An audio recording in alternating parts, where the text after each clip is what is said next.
Good evening, everyone.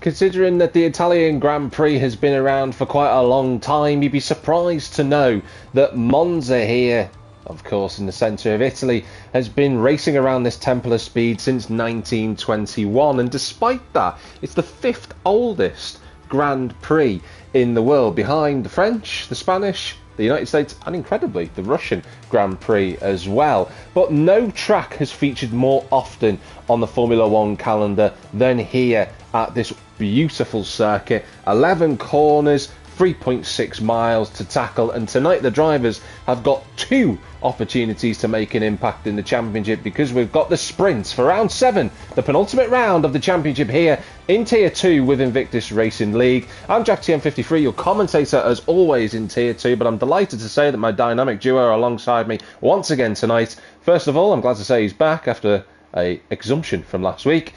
ARL, how are you? Yeah, no, all good, all rested from last week, but yeah, no, I'm happy to be back. But how's it going on your end? It's going really well. I'm excited for tonight, and I'm telling you who else is probably going to be excited. We've got Bjorn in the commentary box as well. Bjorn, how are you, mate? I'm great, Jack. Thank you. Well, I'm still recovering from yesterday's race in Tier 1, but it was such an epic race that I have high hopes for tonight. So yeah, really excited. Yeah, it's going to be frenetic tonight. You know, the sprint race, for those that are new to IRL, there's quite a few of you who are watching already, which is great to see you. Hi to everybody who is there. Just to make you aware, we've got the sprint evening. So what that means is we have a one-shot qualifying before the sprint race, and then once the sprint is over, we have another one-shot qualifying and a 50% race, as you can see on the screen there, 27 laps. We are starting the countdown to go into this first qualifying session. Thankfully for today as well, because we've got 2 qualifying sessions, it means I can get to pick either ARL or Bjorn to go first on whichever quali lap they want to do. So between the 2 of you, I'll let you decide who wants to do the first qualifying walkthrough lap, and then I'll let you pick who the second is. Well, Bjorn, since you finished ahead of me last night, I'll let you take the first quali. All right. Who shall we ride on board with? Tough choices. Let's go on board with Kent. Kent. All right, we will pick Kent in a moment then. Good to see Tristan in the comments. Good to see you. We have not seen you since last season. Speaking of last season, I've got a little announcement to make about that later on during the mid-race phase between the sprint and the race itself. But Tristan has said, hello all, what are we thinking about for any predictions for this race? Can't wait to see what happens. Over to you two. Oh, I mean, the tempo of speed, anything can happen. It can be, you know, a DRS train for 5-10 laps, or even the majority, and then just completely unravel for the last 3 laps. But no, anything can happen, and certainly can happen with a quali that's at the moment looking to be pretty wet. Bjorn, how are you feeling about commentating on an intermediate? It's going to be a green Pirelli tyre there. How are you feeling about that? It's gonna make an amazing qualifying, because you only have got one shot to do your qualifying lap, one mistake, and that's not that hard to make in the rain, and you could start at the back of the grid. So high stakes. I'm excited. Do you think that in terms of the racetrack here at Monza, especially, I mean, we don't know what the race is going to play out like, but do you think that starting from the back has a bigger impact here than compared to maybe some of the other tracks we've had this season? Well, of course, I wouldn't say it's hard to overtake at Monza. Definitely compared to other tracks like Baku, I would say it's harder. But the problem with Monza is you can get in a DRS train relatively easily. In the rain, though, there will be a bigger skill gap, so you might see some more overtakes if it's raining in the race, that is. Well, let's see. The session is ticking down. We are about to go to the 5-second mark. We'll get on board with Kent and we'll let Bjorn take over with his commentary skills. Hopefully it ticks over any second now, and off we go. There we go then.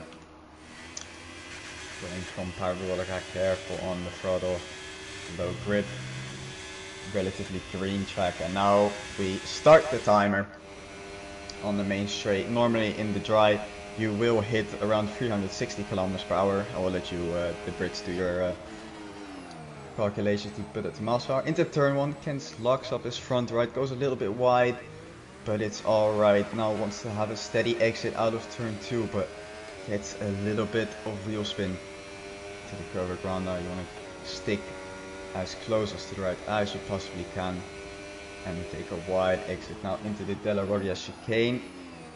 Curbs will be very slippery in the wet, and those orange sausage curbs will possibly send you in the gravel. Kent's managed to avoid that, keeping it nice and clean for the Lesmos. Watch out for the exit there, pretty easy to invalidate. The second Lesmo, want to swing your car around. Kent does that phenomenally. Now onto what would be the second DRS zone, but no DRS of course as it's raining, into the Ascari chicane. 4th or 5th gear, and you want to avoid the curb on the inside, especially if it's wet like this. Fine exit, and now just the parabolic to go. It's looking for a great lap for Kent. It's looking to put him on the front row. Into Parabolica now, really careful on the throttle. It's going to be a difficult exit, but now it's just full throttle to the line. And we've got Keza on pole, followed by Kent, Clips, Curry, Pars and Ginger Tiger for the top 5. Well, there we are. That is a lap time around the Temple of Speed in intermediate conditions, but I had a feeling Kent was the right person to go on board with, and he's done a cracking job there. But pit to pole, and I can't believe I'm saying it, for the first time in quite some time, Keza has got pole position. He'll be delighted with that in the reserve Alpine. It's the two Williamses after that. Pars, the championship leader, in 4th place. Ginger Tiger and Ruddo round out the top 6. Berra and DXT Matty are on row number 4, with Nitro and Maras inside the top 10. It's the Cat and Matty Rudd have got those last couple of points paying positions. Then it's O'Stephen with the two McLarens of Bruce and JPH in 14th and 15th, the two Saubers in 16th and 17th with Sir Spud and Madman, who was briefly in the lead on qualifying, disqualifying themselves by running over track limits, and that's going to affect them in this race.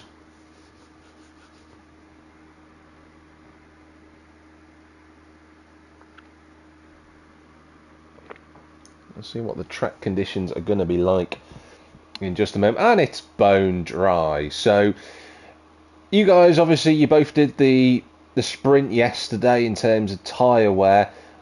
What are your thoughts on the matter? I'll go to Alex. I'll go to ARL. Yeah, I mean, from my perspective of things, tyre wear was very high. Just by, the sprint only being 9 laps, and obviously you had 9 laps of fuel on board, so not as much as you would have in the main race, and just even in the sprint, the tyres were just crying for help. And some runners even using the hards, which I don't think was actually a bad choice. If you've got the tyres for the main race, using the hards seemed like a pretty good option. I don't know what Bjorn's view on it, but that was certainly what I thought. No, I'm gonna have to agree with you there. The tires, the tire wear was extremely high. But of course, you have to factor in the sprint. You're not really thinking about tire wear at all, so it's gonna go full throttle throughout the whole lap. But yeah, we had some drivers. The only one I remember was Sydney starting on hards, but those last 3 laps he was flying way quicker than me. So if you can just keep up with the medium runners, hards might be the way to go. This is one of those tracks, though, isn't it, where in the pre-race lobby, where you have the selection of your tyre compound, if you haven't picked the harder compound, as in you get an extra set of hards, you're kind of a bit, almost sounds as if you're a little bit screwed over for the sprint race, because you don't have that extra white wall Pirelli tyre available to you. I I think on this game it's been quite clear that the hard tyre is usually a good and consistent tyre, more than the mediums.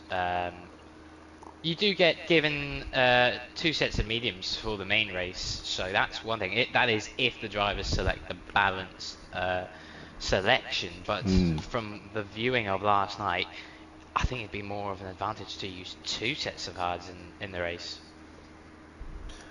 Do you think then 2-stop is the way to go in the main race potentially? I personally would say yes.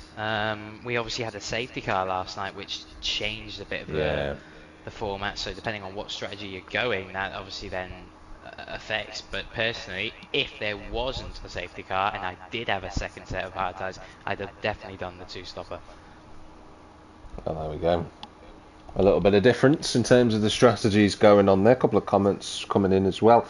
Tristan just saying, having some plans to maybe make a return next year. It'd be good to have you back, Tristan. Got some information for you, particularly later on, and all the drivers who participated in season 21. We're obviously in 22 right now. Mikey has said, send help, I'm not looking forward to this. And good evening to Sir Spud as well, who is still hunting for that first point score of the season. He was so close last week at Baku. That's one little narrative that you might have missed out on. He was, I think, 2 laps away from scoring his first points, and it just crumbled in front of him, sadly. His soft tyres didn't last. Mikey's saying he might go soft tyres. You could do, Mikey, if you wanted to have a straitjacket permanently placed in your own house. And Sydney has also said hello as we get underway for the formation lap. Let's see what the tyres are. Well, I'll say to Mikey is I hope you've got maybe some tyre whisper genie in the bottle, because that's going to need a lot of work. But no one on the soft tyre. So Mikey has categorically lied to us. Can I say one thing? And this actually, in theory, shouldn't happen. I'm currently following both Williams cars, which is Kent and Clips Kerry. And of course, Kent has got the standard Atlassian Williams racing sponsor livery on there, but Clips has got the one that was inspired by the Gulf. Now, I make this perfectly clear. The rules state, and they have stated since probably 1999, that driver teams are not allowed to run split liveries. Now, of course, this is F1 the game, so we're not going to put a regulation like that in there, but it's a very unique thing that we should just all briefly pay attention to before we get into the action itself. Yeah, 100%. I can see where you're coming from, and the thing is, Keza, he's got 2 Williams in his rear view mirrors, but they might look different, but I can assure you it's definitely the Williams team. But I just wanted to say that's a good, strong showing from the Williams duo to get 2nd and 3rd in front of the likes of Paz, who we all know is incredibly strong this season. But regardless, Keza's the man on the front row, and he's the man in P1. I just want to say, Clips, you've got fantastic taste though in car liveries. I mean, it would be a cardinal sin, especially at the Temple of Speed, if you said that you didn't like the Gulf livery on most cars in motorsport history, to be honest with you. There's never been a bad Gulf livery. I'm sure someone in the deep archives will find something for me to wind me up, but I disagree. There's a race strategy just coming up on the screen. We aren't going to expect a pit stop unless we have a safety car, and even then it's going to be someone gambling on it. You got Ruddo and Maras, the only 2 in the top 10 who are starting on the hard tyres. To make a point as well, the top 6 here in the sprint will score points. So 6 for the win, all the way down to 1 point for Ruddo if he were to finish in 6th position. We've got Nitrogash out of position.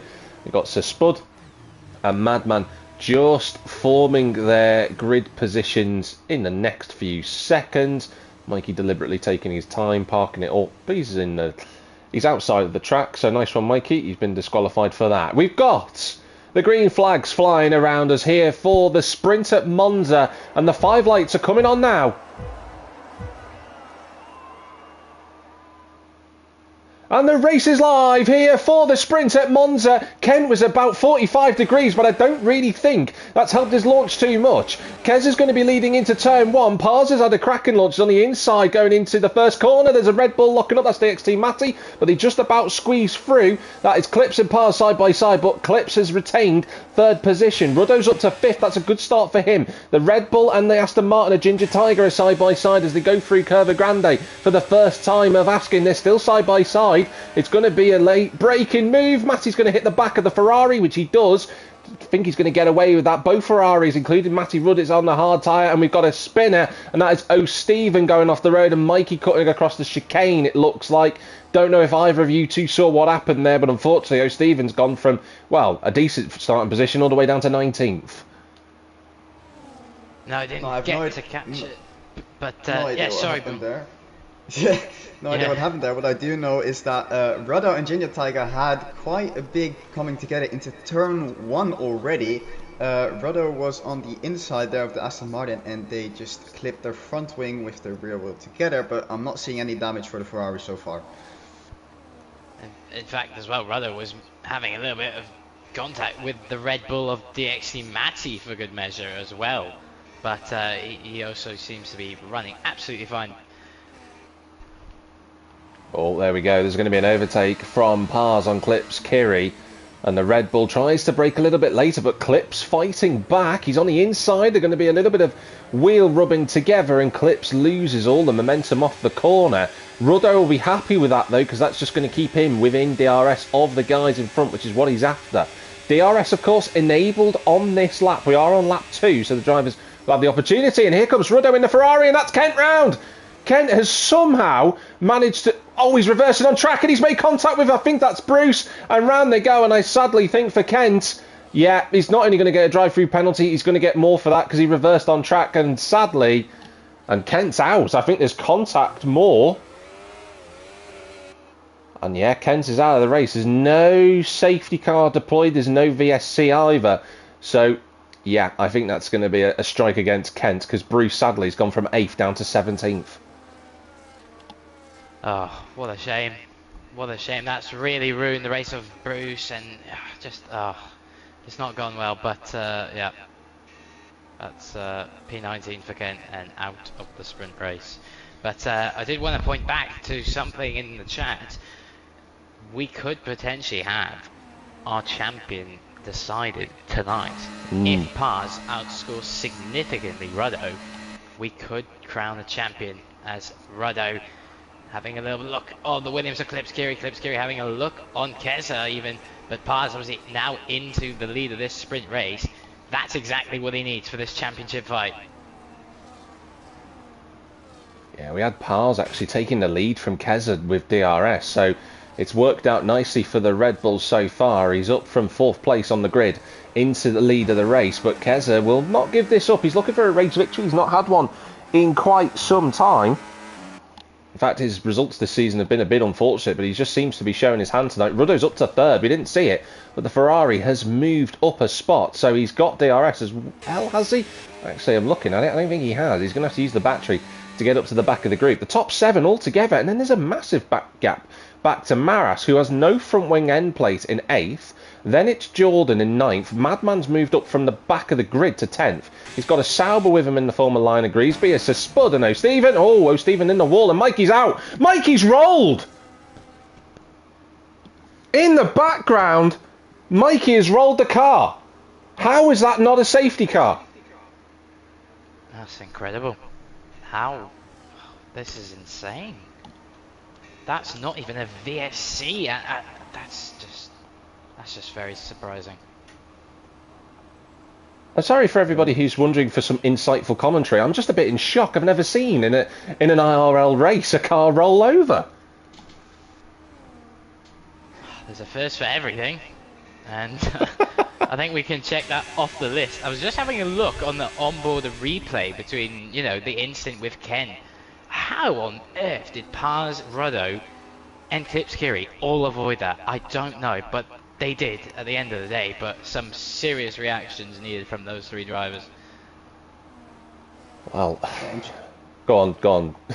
Interestingly enough, Nitrogas actually received a 10-second time penalty for a severe collision with Kent, and has now gone to the soft tires after serving that penalty. So I wonder if he is testing the softs for the main race. Another thing, the overtake that put Ruddo into P3 wasn't entirely a clean overtake. We didn't see it on the main broadcast, but I was coincidentally on board with Ruddo. Go ahead. Sorry about that, but Maras just flew off the road at Ascari. Just spotted that in the background. She went so far off the road, I thought she'd done a David Coulthard from 1995 and put it into the barrier. But yeah, sorry to interrupt you, Bjorn. Carry on. Yeah, as Rudder goes into P2 with a DRS overtake from Keza, we might see the hard tires now being quicker than the mediums, as Sydney says in the chat. But into the second lesson, I believe there was a bit of contact between the Ferrari and the Williams, but it was side pod to side pod. I don't believe there was any damage to either of the car. Well, Par's 2 seconds up the road at the moment. It now comes down to whether Ruddo has got anything to give in those hard tyres. We know that those tyres probably at this stage are going to be stronger than the mediums around, but Par's just seems to be in control. We know Pars does like a sprint victory. He's had one already this season earlier on as Madman sadly picks up a time penalty. He's been fighting with JPH for the last few laps and he's got Lion Grisby and IRC Bruce with him. Spud is in 13th place and then everybody else who's behind that have come across some form of wars. Not quite sure what happened to Matty Rudd.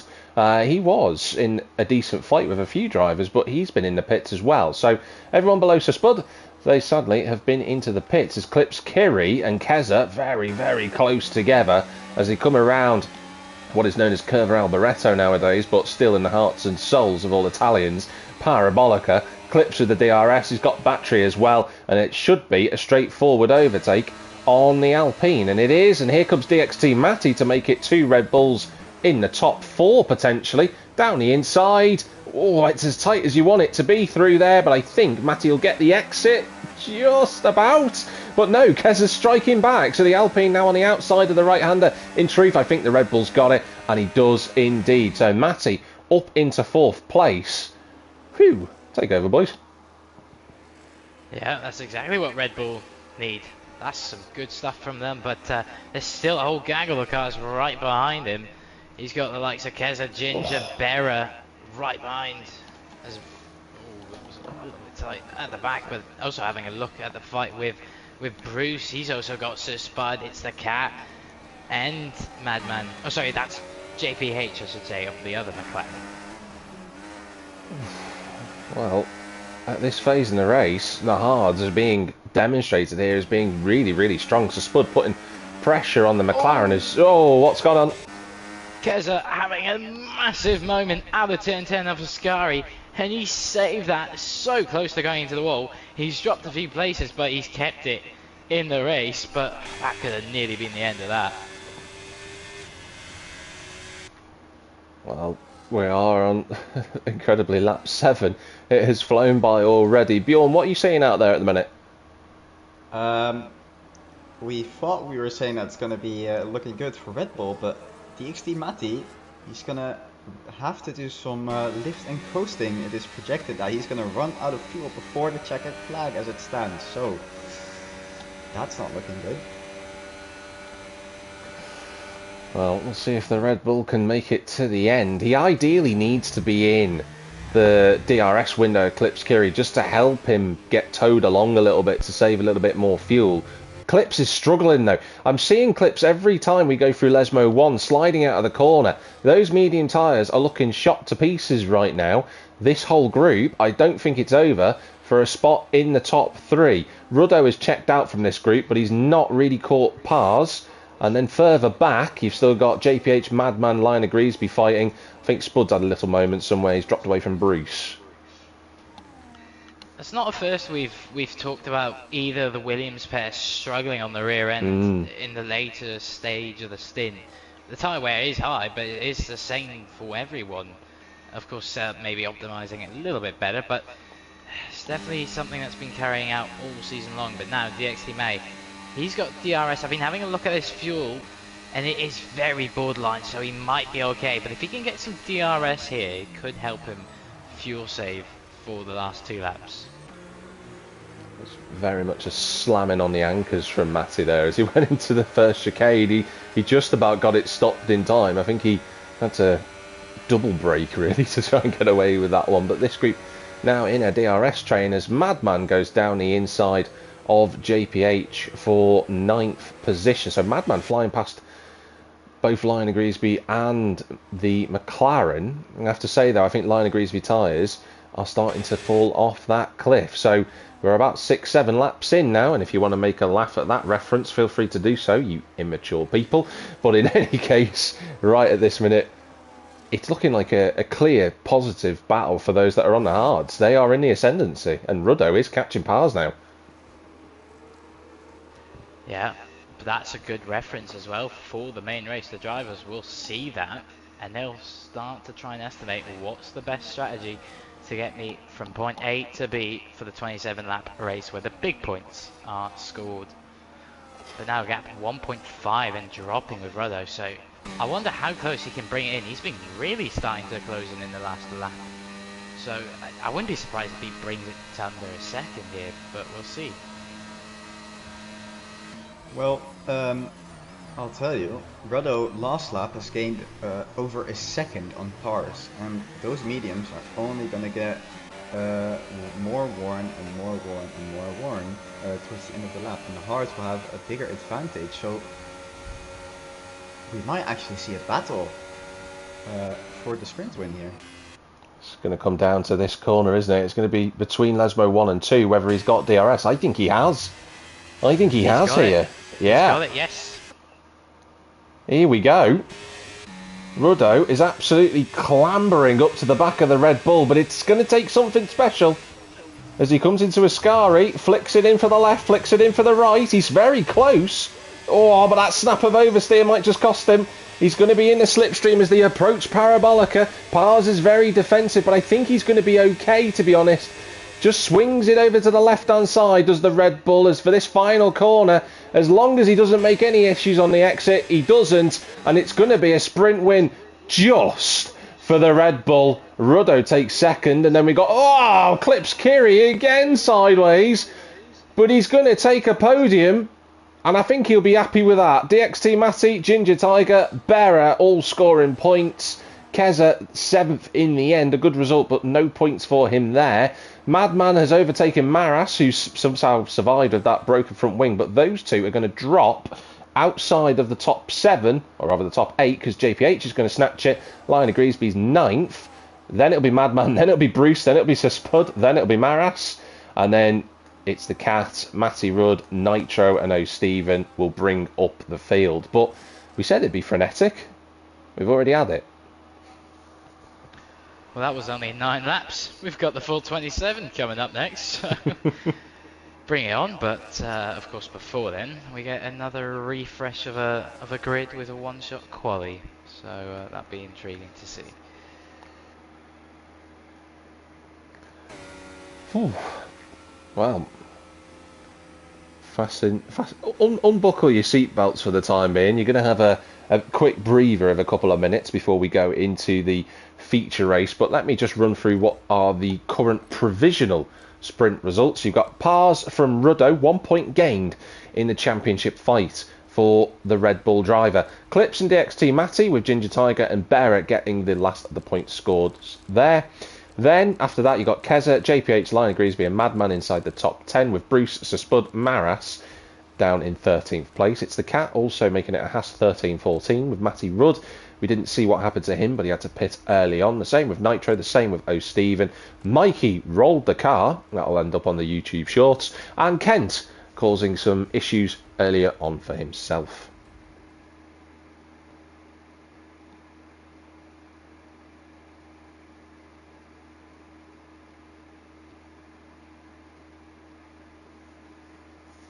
So it'll be intriguing now to see how the grid will shake up if this quali is dry, and as I say that, once again we have a wet quali, but it looks to be actually a little bit less than what we had in the first one. Now, I still say it's into conditions, but it doesn't look as much as what it was for the first one.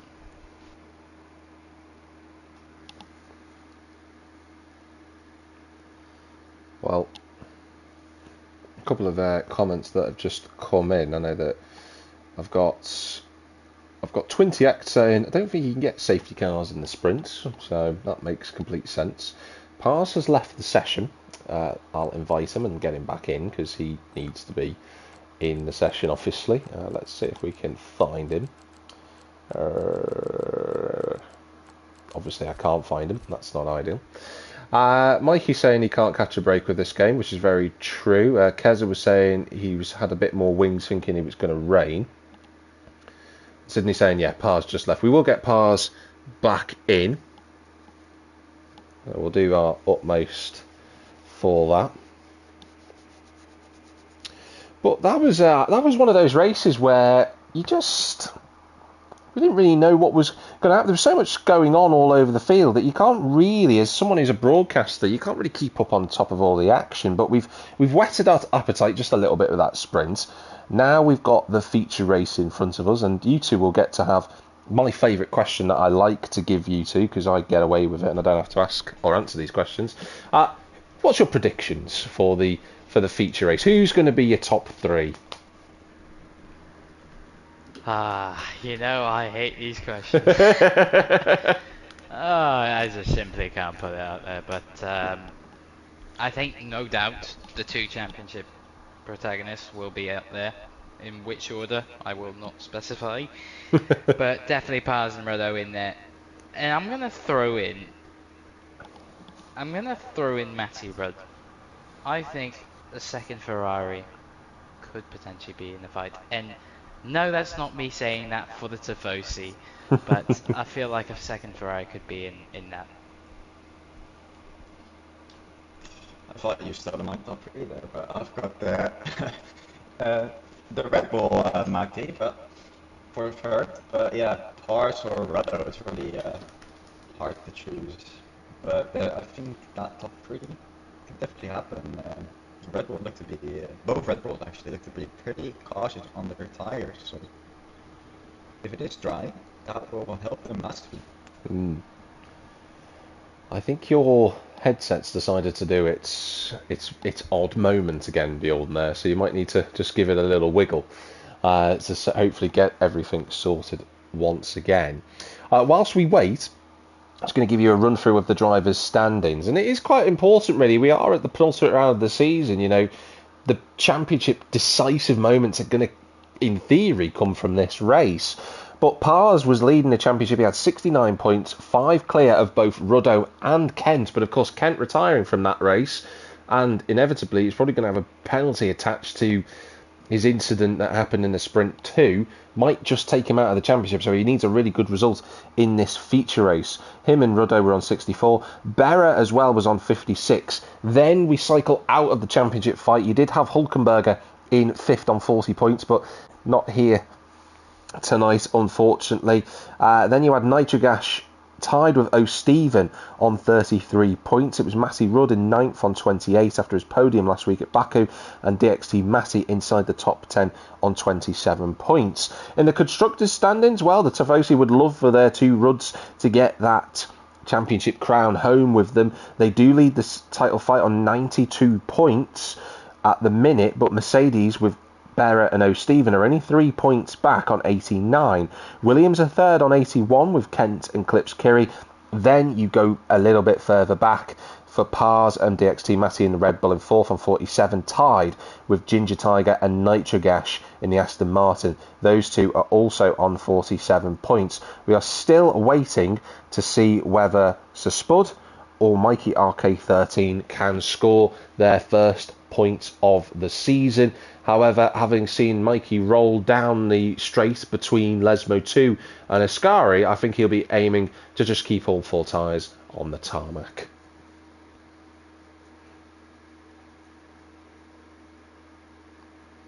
In fact, there is a question that's come in from Aaron. Good to see you, Aaron. He's asking the commentators, he said, good evening. What can Mikey do to turn things around? He's had a very tough season. I think for starters, you just got to be in it.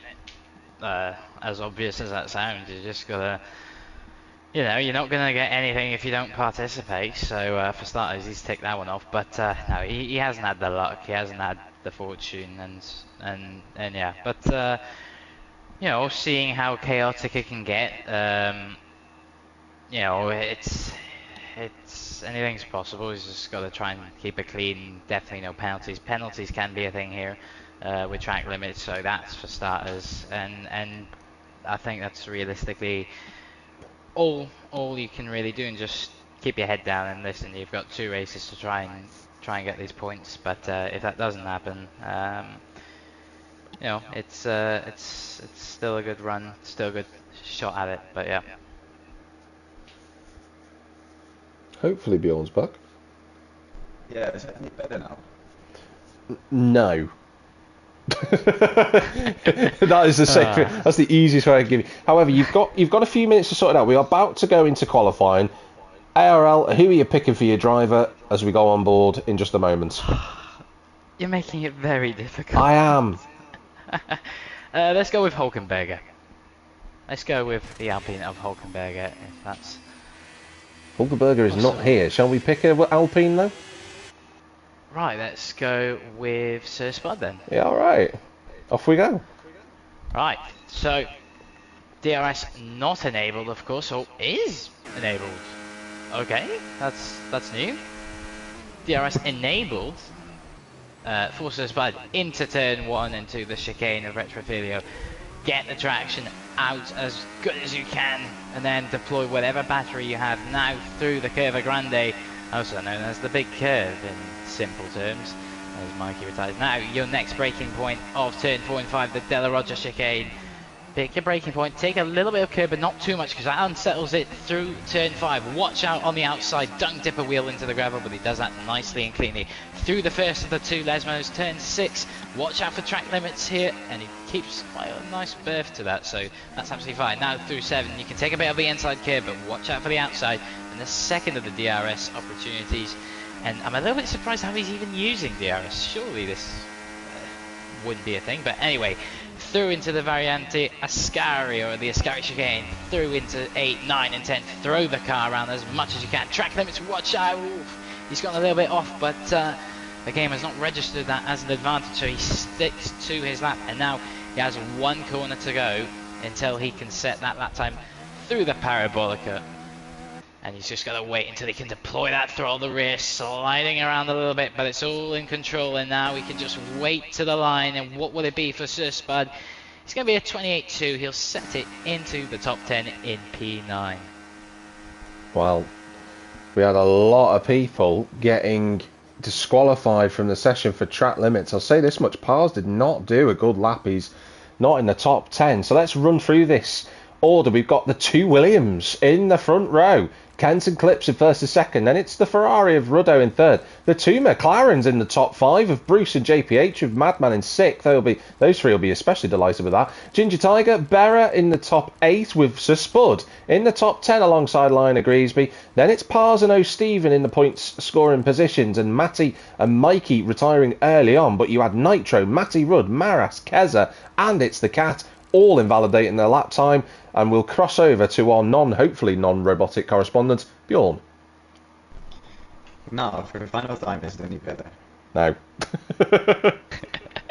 Well, it is better in a sense. It is better, yeah. Yeah, I think your headset has decided to take an early break.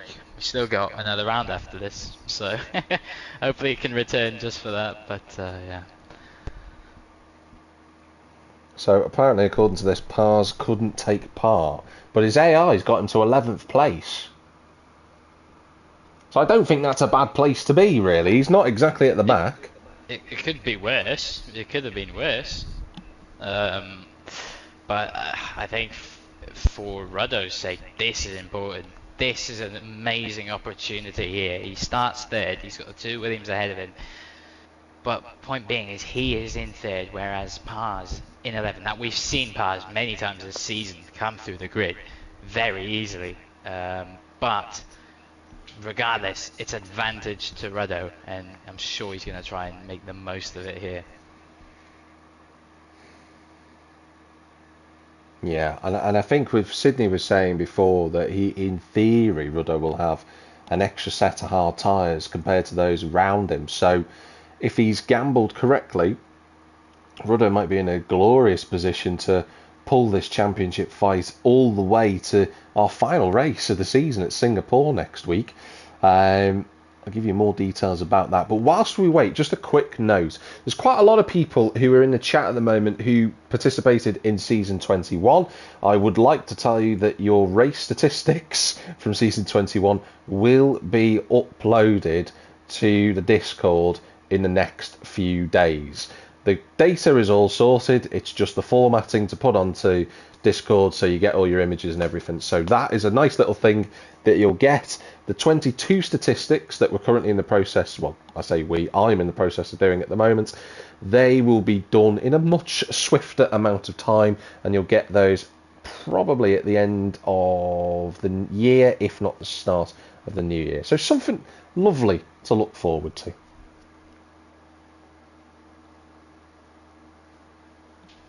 So we wait for the drivers to select their strategies, but this is going to be important. Now, the track looks just as sunny as it did in the sprint. So temperatures, of course, now having a fuel tank of 27 laps,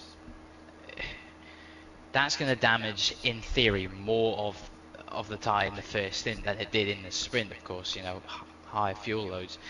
So could we see the two-stopper be more prominent here? Because I just want to say, you saw the difference between the medium and the hard through the last 2 laps of Rudder and Pars. So I'm intrigued as well to see what Pars does here, because he cannot afford to lose points, or at least too many, to Rudder. He might have the lead, but it can just change from one moment to the other. But here we go then. Yeah, so let's have a look at this tyre strategy then. So you've got the top well, we've got an interloper in our midst, ladies and gentlemen. Lionel Griesby has gone for the soft tyres. Now, if I know Matty as well as I do, my theory is that Matty will want to get rid of those soft tyres ASAP so that he can do a double stint on the hards. I think he's probably the only one who would think like that. So let's see if it pays off for the Sauber driver. If you look at the rest of the field, you've got a nice split of hard and medium. So Kent, JPH, Madman and Sir Spud, the only drivers in the top 10 on the hard tyres, everyone else on the mediums. Outside the top 10, Pars has gone for the mediums, O'Stephen has, as has DXT Matty. Then it's Mikey, Nitro, Matty, Rudd and YB Maras on the hards, Keza and It's the Cat on the medium compound tyres. Aaron's asked a couple of things. Number one, can we get a football style chant going for Super Spud? If he scores points, then I'll do it. And what else have we got in there? Aaron's saying he wants to see someone arrive backwards into the first corner, like Liuzzi in, I'm going to say that would have been 2011. I think it was it 2012 or 11? Oh. I think it's 2011. That HRT livery was white with the red and white stripe on it. Yeah. The white, yeah. Which is probably the fastest that car ever went round Monza, to be fair, on the grass. But well, can you imagine? That was soon be 14 years ago, and well, actually, it is 14 years. It is, yeah. Right, yeah. Your maths was spot on. We're getting old. But yeah, all we can do is enjoy the moment we're in now as we get the grid ready up. And oh my word, who is that trying to go nearly side on? That's Ken. And yeah, Ken's caused himself a little bit of a issue because he's going to start a little bit further back. He does have his teammate for good measure, but he is also on that hard, so that's not what you want to be doing. No, it's less than ideal. J. Bay saying I'd like to see a car barrel roll. Go back and watch the sprint, you'll see Mikey do it briefly. But we've got the 5 red lights here for this feature race here at Monza. And the race is live, and it's a good start from the front row of the grid for Klipskiri, using those medium tyres, but Ruddo's trying to go on the grass alongside them. It's going to be 3 wide. There's banging going on in the middle of the pack, and the 2 Red Bulls have come together, but Ruddo is going to dive up the inside, then the outside of turn number 2, critical for his championship, and he gets in front, but he makes contact with Kent, and they just about survive. How they've got away with that, I don't quite know. Bruce is in 4th, trying to find a way past and get past Kent. I think he's going to have the slipstream, and Ruddo trying to play the team game to let his friend get through, but that's not going to happen. Kent slams the door shut, and that's JPH off the road. Don't know if he had contact with anybody. There's a yellow flag in the background. I'm going to say that's one of the Haas cars, as Lionel Griesby drops 2 spots on those soft tyres. It's all sorts of carnage. The 2 Alpines of Sir Spud and Keza were together. Matty Rudd trying to make his way through. That Spud going sideways. He's just about held it. Yes, he does. But he's going to fall all the way to the back of the field. My goodness, that was some good car control for the man who qualified in 9th place. Over to you guys. Yeah, Pars and JPH making contact into turn 4 and 5. That's why JPH having a little bit of a spin, but he's managed to keep it going. But Pars already up into 6th place. But Ruddo, that was so close from completely ending it all on the Curva Grande. But nonetheless, he's all right and safe and sound. But now he's somewhat in a Williams sandwich. Hopefully we can hear from Bjorn. One final try. It worked! Give up. Alright. Well, I was still watching the start, and Ginger Tiger had a fantastic start. Everyone's so busy covering the inside that suddenly on the outside there was not a single car ahead of him, so he could brake on a normal braking point, and he overtook 3 cars into turn 1. Wow, cracking launch. Just want to say something. We've missed it, but an incident going on in turn 1 and 2 with Lionel Griesby, Nitro Gas, and I think potentially JPH of the McLaren. So something's gone on there, and there's actually quite a bit of damage even on the RB. Back at the front, Ruddo takes the lead. He picked the narrowest possible gap to pick, but he blasts past Klipskiri, who doesn't get the best exit out of Ascari, and that's going to leave him vulnerable to his teammate.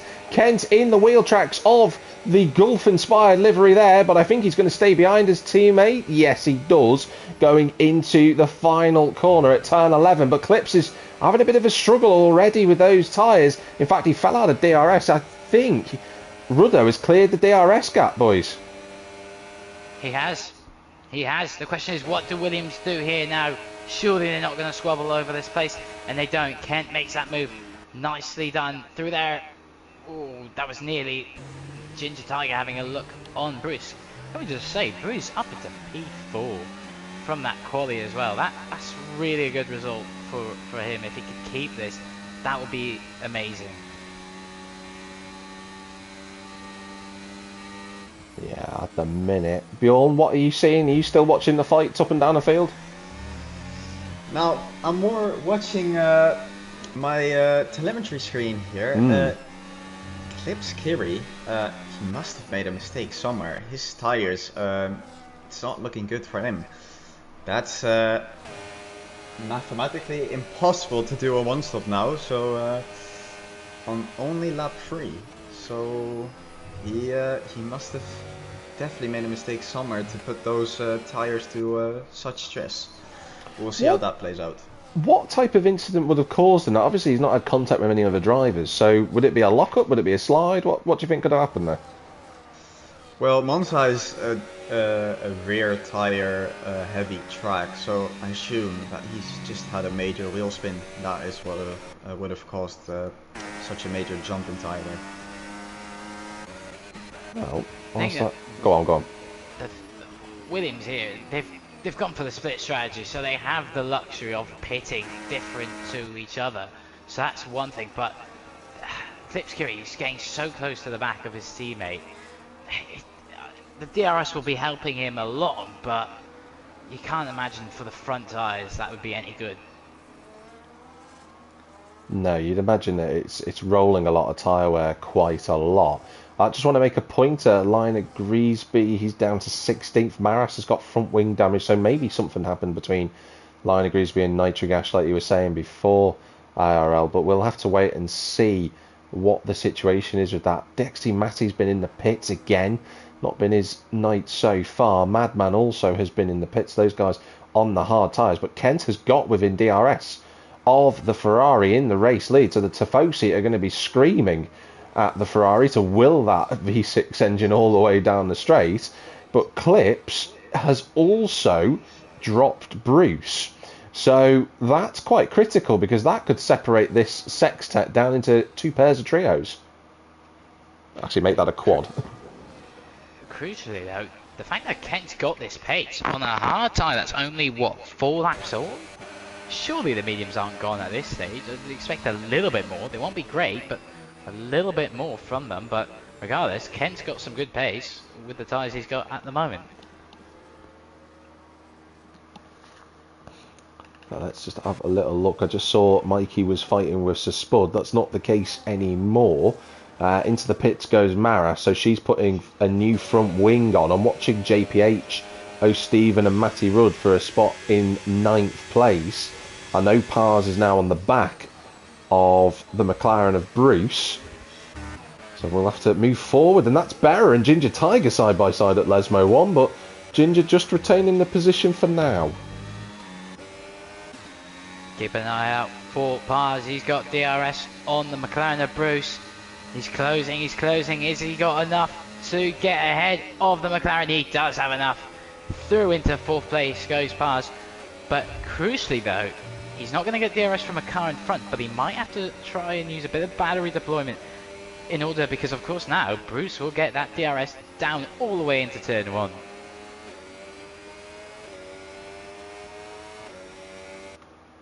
Well, we've got Kent on the back of the Ferrari, and you think that this time he's going to be close enough to make a move. Ginger Tiger in the pit, so that's early on those medium tyres, but Kent takes the lead.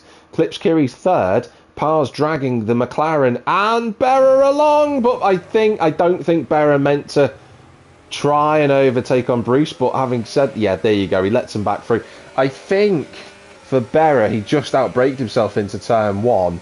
Got it a little bit wrong, and yeah, thankfully he did the decent thing and let the McLaren back in front. As Ruddo gets back past Kens, who's gone off the road. Gone off. It's Kens. Ken. What's happening there? Has he had a bit of a tank slap into the corner? Did he lock up? I didn't manage to catch it, but and he's crucially now been fed right back into his teammate's DRS, and now out of DRS range from Ruddo. I'd also like to make a point here before I pass over to Bjorn. J. Ray Bayer said, "Is Bjorn back? I'd like to hear your dulcet tones."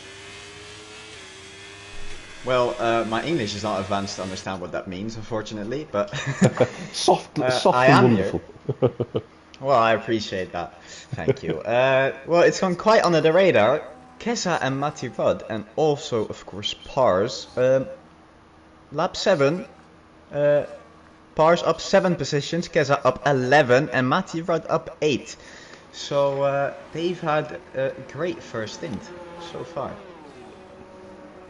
Yeah, absolutely flying. It's a really good point you've made there, Bjorn, to be honest. I also just want to make a point. Bruce pinging the speed limit penalty there, so that is going to be a 10-second for him to have to deal with, and if we expect him to pit again, he will have to serve that during the race as he struggles to get the car pointing in a straight line as he gets back up to speed. But crucially, look at this gap here between Ginger and IRC Bruce.